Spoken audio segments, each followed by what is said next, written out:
Hi, everybody. Thanks for stopping by.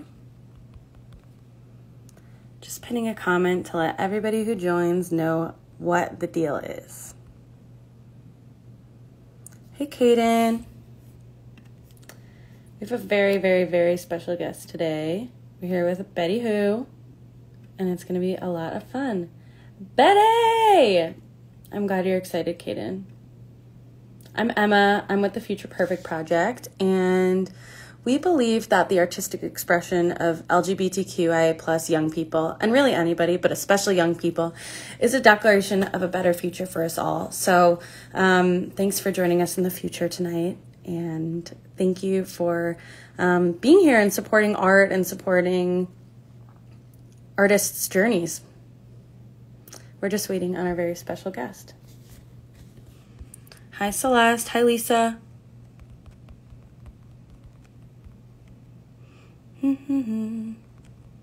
Hey, Rebecca. Just pinning a comment so everyone knows why we're here. Wow, so many folks joining us. Yeah. For those just joining, I'm Emma. I'm Emma Jane, and I'm with the Future Perfect Project. And we provide free arts programming for LGBTQIA plus young people. The Who crew is showing up. And if y'all are fans of Betty Who, you're definitely fans of art and the journey of artists. So if you know queer young people, send them our way. We provide free arts workshops. I lead a songwriting workshop with my colleague Ryan. And we're just always trying to spread the love and help people, on their artistic journey. And here we go.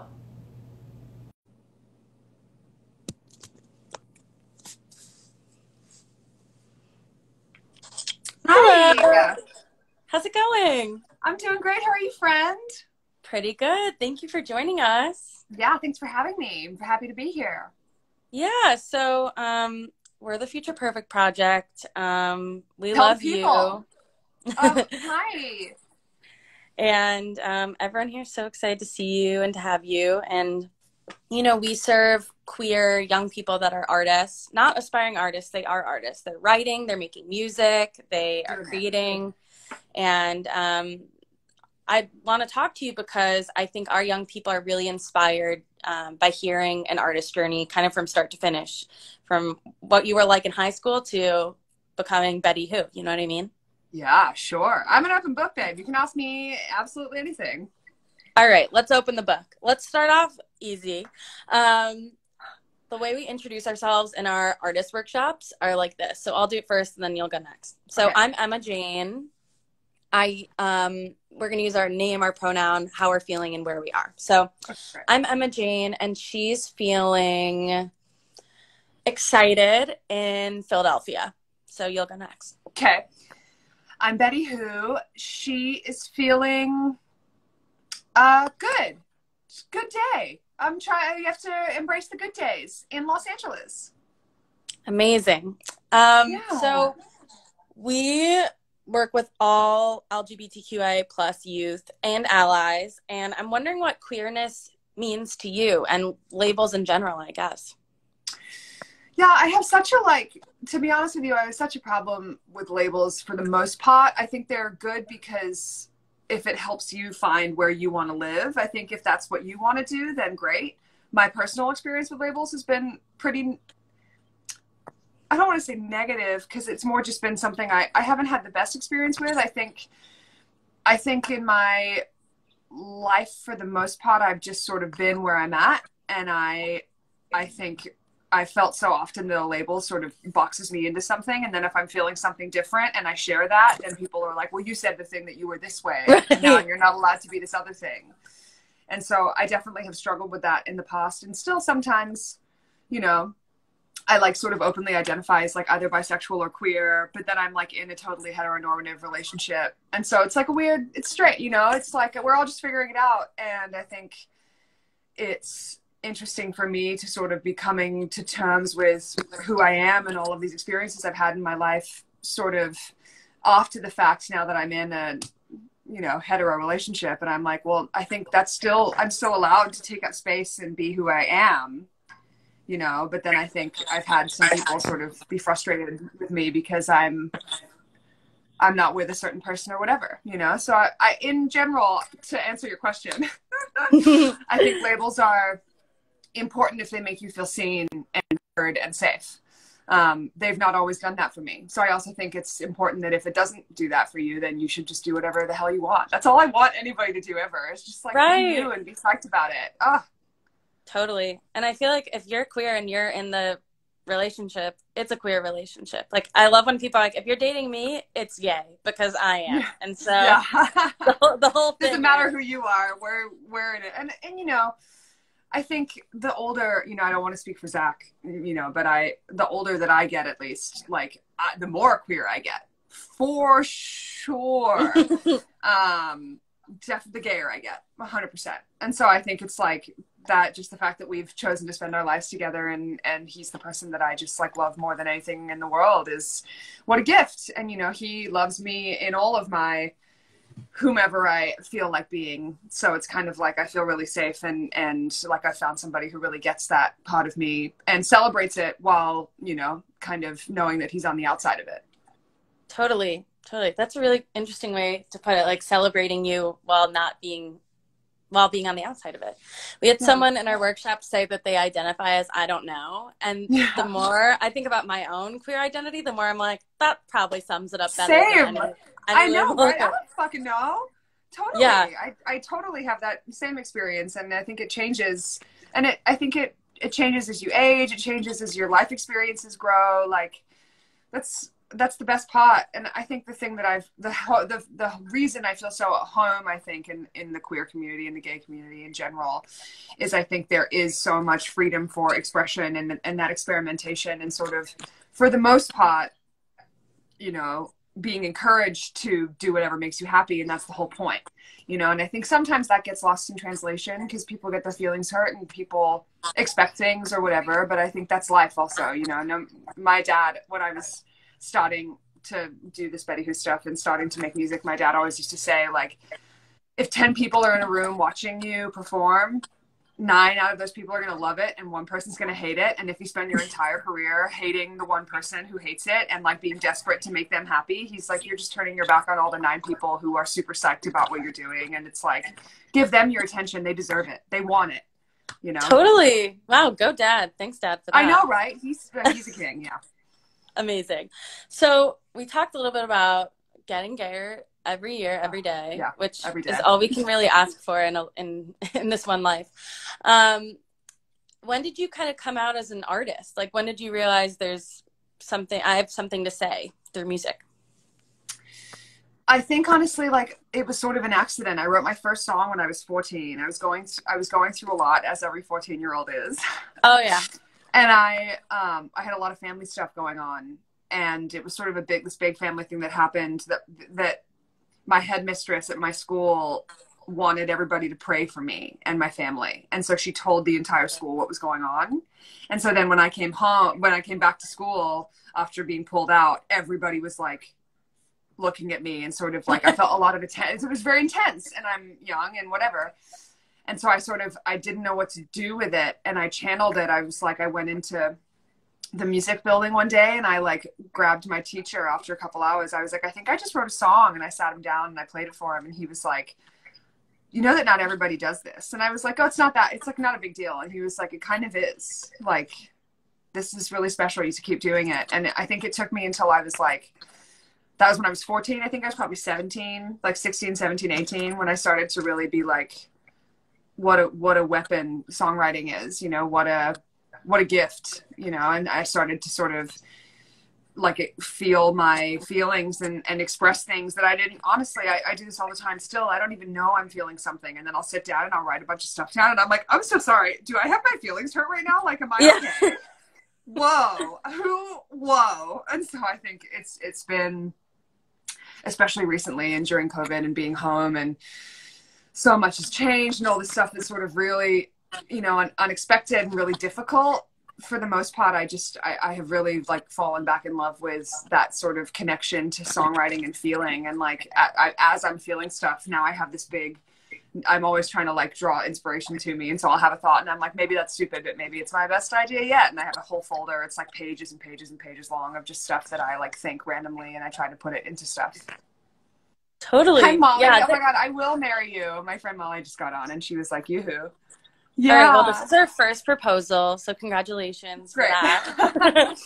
I think there is kind of like the period where you write your first song, and then there's time between that and when you realize like, oh, this is a gift. And I'm so glad there was an affirming adult in your life to be like, pay attention to this. This is a good thing that you did. He's so special. I think about him a lot, and I think about, he was the first person in my life to be like, singing is good and special and you should do this. Cause I was a cello player and I was going to high school for classical cello. And that was like my thing that I was doing and studying and putting all this time and effort into. And he was like, I mean, cute for you, but also singing is like, you have something that's special and like, do that. And I was sort of like, maybe. And then I got older and older and I was like, whoa, I do love something. This is important. Do it. I felt like I had sort of more balls, more sort of like affirming kind of energy to be like, I think I love this and I think I'm going to try it. Yeah. So have you given up cello completely? Is it still part of your life? Do you feel like you have to choose? I think I pulled away from it a lot when I was starting, because I just felt like I was trying to establish myself as like a very serious like pop musician. I want to make energetic like dance pop that like is competitive and exciting. And I think of like a girl who plays cello and sings, and like those are so sort of like in opposition, even though that's what I am fundamentally. So I definitely like sort of shied away from it. And I think I'm kind of coming full circle to it. And I've been playing a little bit more in quarantine because I have the time, and it's really cute. It's cute for me. That is cute for you. I think I've always really, really loved cello. I think it's like a warm hug. It's such a relaxing. It's the best instrument. It's my favorite. Yeah. And anybody watching, like, just a reminder that you can be multiple things and you can shift gears mid-thing. Like, when I was younger, I really was like, I don't know. I thought I had it all figured out, but then it would change the next day. And I was like, all right, now I've got it. So sounds like the same happened for you with cello and then shifting to Betty Who. And yeah. And I think it's really important to be on that journey and not hold yourself too accountable to the thing that you said you were going to be the day before, whether that's in your queerness or your art or whatever it is. Like every day I'm trying, we keep joking in my house, I'm like sort of in the middle of an identity crisis, and I'm always like, but I'm sort of this person, I'm sort of this way, and like, how do I channel that into Betty Who, and how do I like make myself the most me version of it that I can? And I'm always asking these questions, and it's funny. I'll come out and I'll be talking to my roommate, and I'm like, I've got it. I'm going to do this. I'm going to wear this. This is the vibe. This is her. And then the next day I'm like, okay, clean slate, new idea. This is who I am. I'm going to wear this. I'm going to do this. I'm going to sing songs about this. And so it's like every day is a winding road, as they say. Every day. Exactly. Yeah, you do get it. I'll save the feed that. How did you arrive at Betty Who then? Did it come from wanting to channel this singer inside of you and abandon the cellist? Like, how did you meet? Oh, it's a great question. I feel like I'm still meeting her all the time. I'm like, oh, who is she? Who's that? I was at Berklee College of Music in Boston. And I went for songwriting and voice, and it was the first time I'd like studied voice officially. Like I had been a cellist my whole life, and so I'd always been singing and playing, but like not sort of in the same, not as committed as I was when I finally went to Berklee. And it was really interesting. I just felt like, I think the first year of Berklee, I think a lot of people thought I was there for cello, because everybody needs a cello player, and then I was like playing on all these projects, and I was doing more and more of it. And then I feel like I started to sort of like take up more space as a songwriter, and I think back then, like Betty Who, it wasn't the same thing that it is now. I think it was just me sort of like my self-expression, like spilling out of myself and trying to find an outlet for it that felt like, fun and accessible and easy to just sort of like changing my name or whatever. It wasn't like I mean, part of it is like I have, you know, I'm going to be and the next Madonna. It wasn't, but it was like I knew that that was sort of a part of my dream as a child. Like, you know, as a kid, I loved pop. I loved Britney. I loved Madonna. I loved, you know, there are all of these singer-songwriters who sort of shaped my, like, songwriting hot, but my performer hot, like the part of me that wants to be on stage is so in love with Beyonce and J-Lo and like showgirls, Kylie Minogue. You know, I grew up watching these women turn it the fuck out and dance for their lives and like be pop stars, and that's what I wanted to do. And I think even though I was like 19 and a noodle and like had no idea what I was doing, I knew that that was true, and that was sort of how the name came about. Is I was like, I know that Jessica Newham is like not a pop star's name. That's like, that's the girl who plays cello, you know what I mean? And I was like, I'm gonna grow into this other thing. And I thought of it, and I said to my friend, I was like, what do you think of the name Betty Who? And he was like, don't overthink it. Don't, because if you spend too much time thinking on it, you're never going to commit to it. And so I was like, okay. And I literally made a Facebook page, like an honest Facebook page for it, like in that moment. And I was like, I did it. And he was like, great. And then it was like, I never thought about it again. I think that's such a good reminder to people that want to be artists, or like, oh, I'm trying. Like, you have agency. You make the Facebook page, you choose your name, same with being queer, you choose what you want to be, you choose your identity, and you don't have to wait on anybody else. You have to wait on parents' permission. It was nice that you had your friend. It is always nice as an indecisive artist. I'm an indecisive artist. It's nice to be like, this isn't weird, right? Like, this is good, weird. I show everything that I do to my girl. I have like a group chat with my 3 best girlfriends who see everything that goes past my desk. I'm like, what does everybody think? Like, need all the girls to sign off, and then we're cool. That's been a huge thing for me also, has been realizing, like, I think I spent a little bit of time thinking that I was like very in it alone, and that I didn't want to like burden anybody with sort of the creative weight that I feel like I was under. And I was like, I want to do songs with my friends, but I don't want to be that girl who's like, can I play you my new song? And I just like, I got really in my head about it, and I became really closed off with sharing that kind of stuff. And I think I've kind of come back around to being like, I want to show my friends everything, and I need your eyes on it. And I've become a lot more like collaborative and excited about opening myself up in that way. And I think it's making me better. You know, I think it always makes, whenever you can accept something enough in yourself to be able to open it up to like the floor and be like, what do you actually think? I really want to know, because I care enough about this to like I want to make it the best it can be. And that so often is like having people around you who know you and love you being like, yes, or like, I see you and I love you and I want you to succeed. Yeah, we don't have to do it alone. Yeah, no, it feels like we do, but we don't.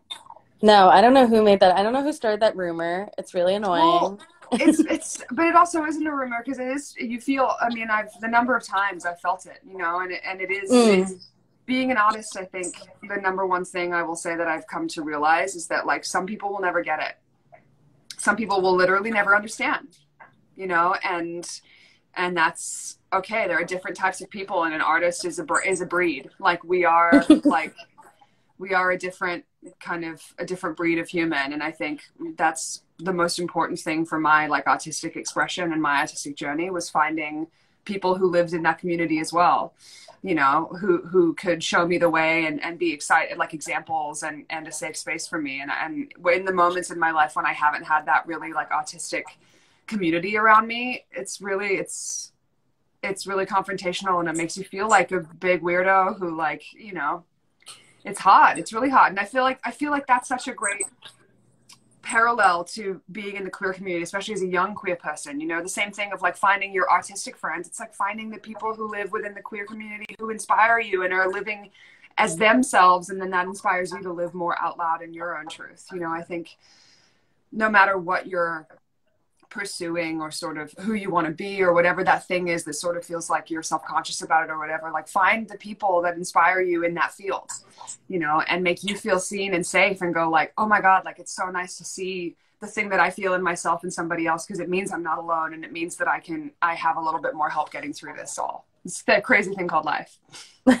This crazy little thing. Yeah, I'm so glad I can do my little part through the Future Perfect Project and offer that to people. Like a lot of artists that kind of have felt on their own get to come to us and like write songs as a group and do writing prompts as a group and tap into that part of themselves they thought they had to hide for so long. So there's a space if you're watching and you're inspired right now and feel alone, there's a space for you here. And there's also, I want to plug the Trevor Project, which is an amazing resource for folks that need help. The number is 866-488-7386. And you can just call. There's a hotline, there's a chat line, and it's the only 24-hour suicide prevention line for LGBTQIA folks. So whether you're that number up and ready. Yes. Whether you're ready to connect with other people or you're feeling like you need help in this moment, there's help for you. I want to know. The Trevor Project is one of my favorite organizations, and on my last tour, we did a thing where a dollar from every ticket that we sold on that tour went to the Trevor Project, and it was like so exciting and such. They're some of my favorite people to partner with, and I really believe in what they do, and just it's so much just about creating a space for people to feel like they have somewhere to go. You know, it's like you're not alone. It's so hard, and especially autistic people, especially autistic queer people. Like it's about the size of your heart can feel like a burden sometimes, and I know I've been there. You know. Yeah, the size of your heart can feel like a burden when you're feeling all those things and feeling them in seclusion. And Celeste, our founder, one of our co-founders for the Future Perfect Project, who's also the founder of the Trevor Project, wants me to say, let you know that they're really grateful for all of that work you did and raising the money for the tickets. How do you infuse activism so seamlessly with your art? Has that always come easy to you? It's something that my mom was actually really like a huge supporter of when I started making music. She was like, girl, you better get your shit together, because if you're going to be someone who's going to have eyes on you, like pick a cause. She was like, I don't care what it is. What is your thing? Like, is it clean water? Is it the environment? Is it the LGBT community? Like, what's your thing? And put back into that community, you know, as you become more successful. And she was telling me this when I was like, you know, $30,000 in debt and like 22 and like making $8 a show. And I was like, girl, I'm a charity case. What do you think is happening here? And then but even then, you know, I feel like I've had a lot of really great opportunities. And, you know, it's just as much about like, I don't do anything. I just show up when someone asks me to show up, and, you know, sometimes just your attention and like time is really the best thing that you can give. And, you know, I want to use my powers for good instead of evil. You know what I mean? I hope to continue to like try to undo the like karmic imbalance on our planet, especially in our country right now, and just try and do as much as I feel like I can. It's really hard when you feel like there's so much wrong with the world, and where do you even start, you know? And like, you start by doing one thing, and then you do another thing, and then that's two things, and you've done two things, how great. And then you do another thing, and that's three, and it accumulates over time. And activism is something I think is really important, whether it's like, you don't have to be like the loudest person on social media to be really making a difference. You know, I think that's also, you know, occasionally when maybe people are like less familiar with sort of what I try to stand for, or, you know, I have people love to come for you on Instagram or whatever, be like, you've been really silent during all of this, whatever. And I'm like, just because I'm not screaming into a void on social media doesn't mean that I'm not really socially like aware, and I'm fighting for social justice wherever we go, and like want to make sure that we are like participating in the bettering of this generation. You know, I think that's good to remember, even if people are making you feel bad about it. It's like, you do it in your way and make sure that you're contributing in the way that you feel is the most like going to move the needle, make a difference. Yeah. Do you have a particular concert or a particular piece of art? It doesn't have to be directly infused with activism and your causes, although I love that people are calling you Betty Who superhero, super queero. I love that. Yeah. Using your powers for good. What's a piece of art or a concert or an experience that you're really proud of as an artist? Oh, that I'm really proud of? Oh, that's a great question. The first thing that came to mind is the music video for Mama Say is just like that was a music video we did for $5,000, which I know it's $5,000 sounds like it's a lot of money, but as far as music videos goes, like, I'm an independent queen. $5,000 does not go a long way. And like, we really turned it out and made something that I'm really proud of. And it's like, to this day, one of my most successful and like most beloved videos by my fans. And I think at the time I was frustrated because some of the people who were working on my project kind of were like, it's not a single. And I was like, you're wrong. Like, I love this. I just believed in it so much. And then we made a video for nothing that was just a dance video because it was all we could afford. And it's like one of the best things I've made, I think, and people love it so much. And I'm like, yeah, because I love that connection to when I go, like, I believe in this thing and I think it's going to work. And I just need you to take a leap of faith. And regardless of if they said yes or no, like, still being able to do it and do the thing I wanted to do. And then have my fans and friends respond in the way that I was hoping they would in the first place. It's so validating and makes me feel really like, sometimes I'm like, I don't know what anybody needs and wants. And then sometimes I'm like, I know these people and I know my community and I know what I'm trying to do is like important and special and like, just let me do it. And that was one of those moments where I was like, good job, me. Like, I listened to my instincts and like knew what was up. Was it always that easy to trust your gut? And even when there were like dissenters and people telling you like, you've got it wrong? Because I have a hard time with that personally as an artist. It was so hard. And I think, to be perfectly honest with you, I feel like I am just now in my career, like, coming to that gut thing and going, I think I know what she's telling me. Because I've had enough space and time and perspective to really listen. You know, my life was pretty crazy before the pandemic. And as much as it's been a tragic loss of life and livelihood, and, you know, my financial situation is more dire than it's been in a long time. And I know that's true for so many people. I think the thing that I'm a fucking tragic optimist and have to always like believe that there's, you know, for every horrible thing that happens, something amazing is also happening. And I think one of the things that I've really taken away from this year out of my life is just that I feel more in tune with myself and what I really want and the person that I really want to be, as opposed to letting my life live me. I feel like I'm actually starting to really live my life, and it's like exciting and scary. And I feel like I just got handed the reins and I'm like, I don't know if I can do this, but like, all right, let's go. And it feels, you know, but it's taken me, I've been working in this business for 10 years.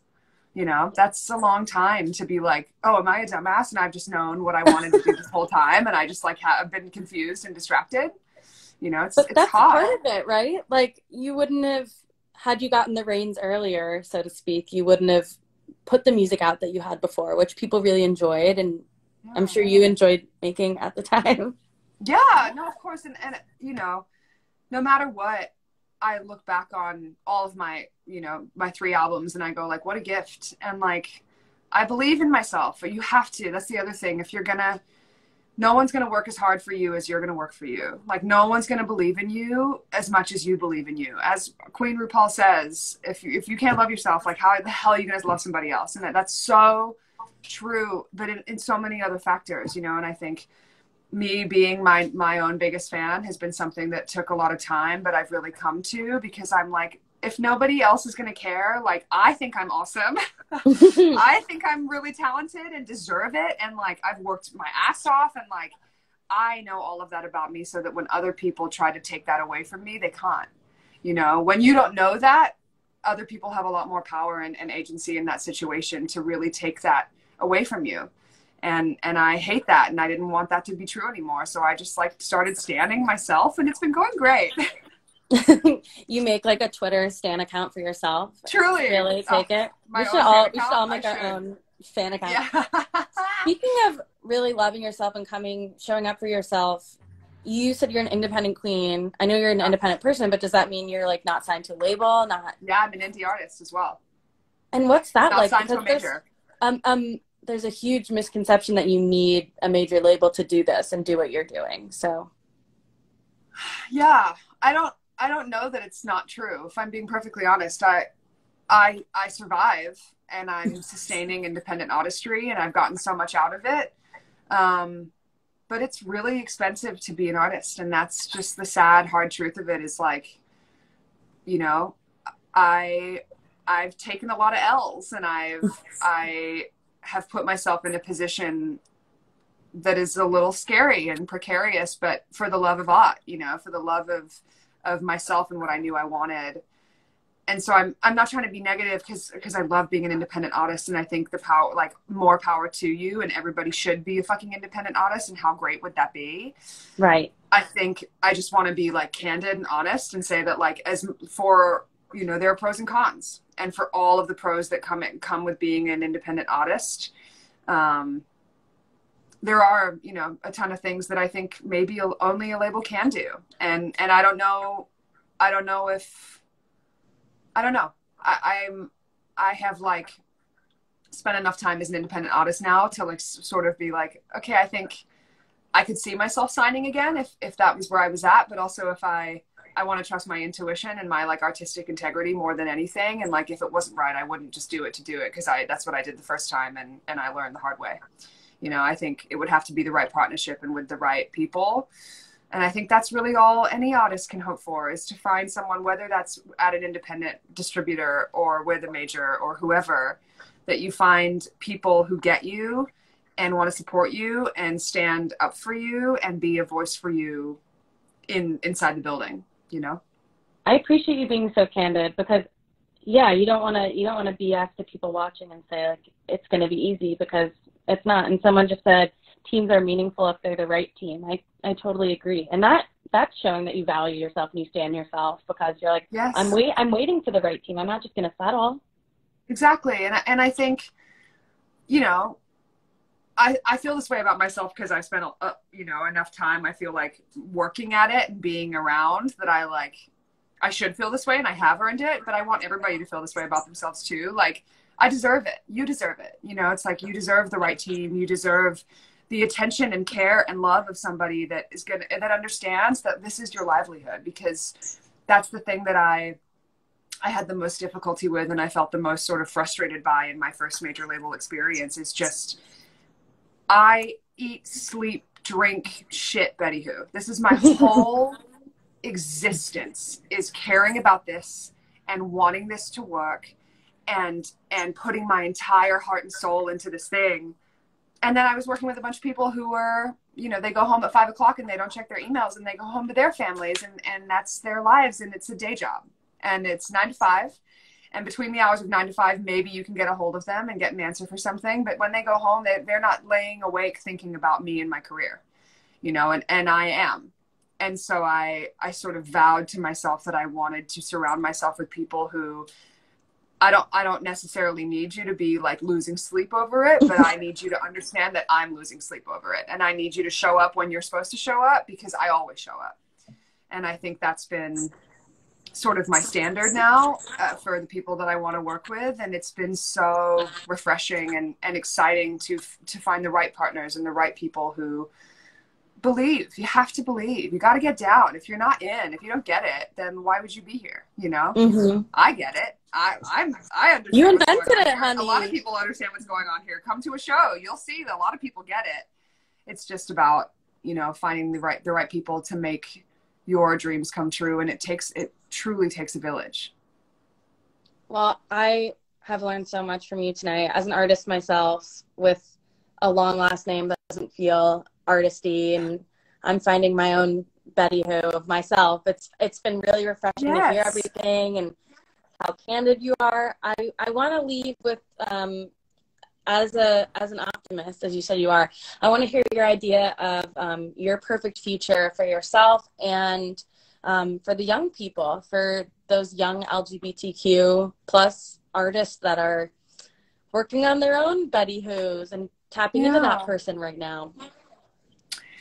I think the thing that I'm really trying to focus my attention on is putting more of myself into stuff, you know, and I think that's, like, if I could ask for a perfect future for any artist, it would be that they continue to work on their relationship with themselves so that they can be honest with themselves in their art. And I think that makes such a big difference. And I think I spent a lot of time not being honest with myself about my life, about my relationship, about my career, about a lot of things. And if this year has given us anything, it's a lot of time and perspective. And I think I have gained a lot because of that. And I think I hope it's going to impact my music, you know, that by that much, because of kind of what a difference it's made in my life. And I think if that's the thing that I can encourage anybody to do, is like, don't just say the thing because you think other people feel it. If you don't feel it, like, all anybody wants to hear anymore is your fresh perspective. There are so many people on this planet. What makes you you? Why should I care? And tell me why, because I should care about what your story is. But if you're saying a story that you have no interest in, or isn't your outlook or your perception or your perspective, like, you know, it's not as valuable to me. And I think that's something to be thought about and worked on and like crafted. Do you to the youest extent that you can. And that's where I think success and validation, but also like that feeling of like, I've done right by myself. You know, I think it's what we're all striving for, is that self-validation, that feeling of self-success, not from the outside world. And I think the closest I felt to that the more honest I get, the more I'm like, good for you, girl. Yeah. And oh my God, we all have to give ourselves love. And it's so, yeah, exactly. It can be so scary to, yeah, I mean, we have to give ourselves a little kiss. It can be so scary to be honest, especially if it's like you're dipping your feet in that honesty for the first time, but it's so worth it. People can tell when you're not being authentic. And I just want to plug ourselves again in that if you need that community and that support, that's what we do 24/7. We provide a safe space for queer people to come and express their art without judgment, and we want to uplift you and we want to help you become a better artist. So we have all sorts of workshops. This week we're all focused on body. We're doing the art of your body. I saw that. I'm so excited. We're doing the art of your body, and we're also doing a queer sex ed, because I didn't even know I was gay when I got sex ed. So what a gift to be able to give sex ed the gay version. Anywho, thank you so much for your time. Hopefully you can come and meet our young people one day. I'm sure they'd love to meet you. Yes. One day when we're all back in the same world.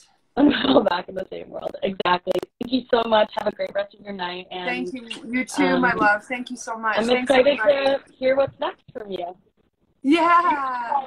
Thanks, you guys. Thanks for all you